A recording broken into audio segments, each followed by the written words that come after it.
Dans ce film, nous faisons la connaissance d'un jeune garçon incroyablement courageux.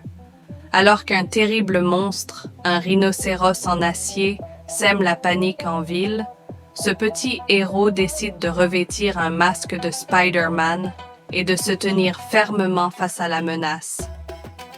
À cet instant, il incarne l'esprit d'un super-héros. La tension monte lorsque le monstre s'approche de lui et sa mère, très inquiète, regarde la scène. Heureusement, l'authentique Spider-Man fait son apparition. Ce super-héros de la ville, qui porte un immense sens des responsabilités, consacre ses journées à combattre le crime. Ce jour-là, des criminels ont volé un camion et dévalisent les rues, semant le chaos. Spider-Man saute sur le camion pour frapper la vitre et, dans un accès de rage, le bandit sort une arme. Mais oh surprise! Une voiture de police s'interpose et crée une diversion. Cependant, le malfaiteur, dans un acte désespéré, appuie sur l'accélérateur et renverse un bus. Spider-Man, agile comme un acrobate, se propulse pour protéger le bus et évite tous les projectiles envoyés par les méchants. Un des personnages, Max, un homme introverti et souvent ignoré, voit Spider-Man comme une inspiration. Cela lui donne une nouvelle motivation et il travaille d'arrache-pied, signant de gros contrats. Mais hélas, son patron lui prend tous ses mérites.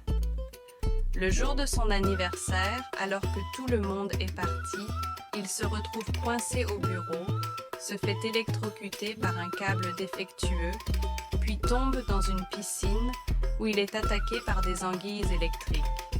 Étonnamment, il revient à la vie, mais il se transforme en vilain à cause du regard des autres.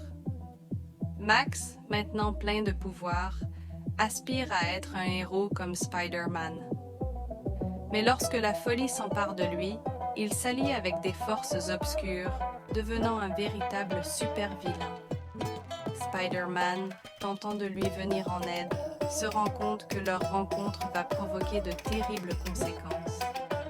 Au fil des événements, la tension ne fait qu'augmenter et les véritables enjeux se dévoilent. Max, en perdant son contrôle, fait plonger la ville dans l'obscurité, forçant Spider-Man à agir rapidement pour sauver ses concitoyens.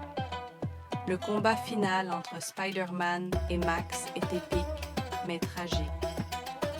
Peter, le véritable visage de Spider-Man, doit également faire face à ses propres défis personnels, notamment en protégeant ses proches des dangers que représentent ses ennemis. À la fin, le film nous rappelle que, même si être un héros peut sembler glorieux, la solitude et le sacrifice sont des compagnons constants. La véritable essence du héros réside non seulement dans ses actions, mais aussi dans sa capacité à ne pas devenir un méchant. C'est peut-être là que réside le plus grand hommage à ceux qui luttent pour la justice.